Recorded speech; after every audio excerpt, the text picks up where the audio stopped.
Mana qizil olib ketdi. Mana olib ketdi. Assalomu alaykum barchaga.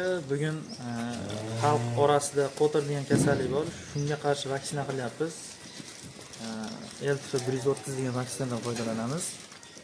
Navbatlarimizda ham profilaktika ham davolash maqsadida bu vaksinadan foydalanamiz. Xo'p, qo'tir kasalligi ikki xil sababga ko'ra kelib chiqadi. Birinchisini parazitlar, ya'ni sarkoptoz, psaroptoz degan o'sha mayda parazit hayvonlar bo'ladi. Ular keltirib chiqaradi. Ikkinchisini esa trixaftiya keltirib chiqaradi. Bu zamburug'li hayvon hisoblanadi. Zamburug' faoliyat natijasida kelib chiqadigan kasallik hisoblanadi. Xo'p, birinchisini ivermektin, shunaqa ivermektin tarkibli preparatlar oladi.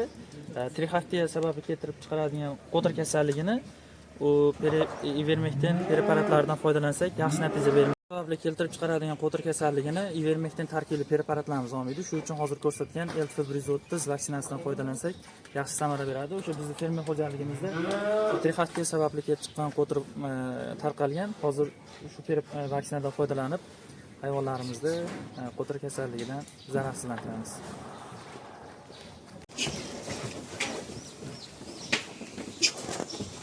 Mana qochilar chiqsin, mana qochilar.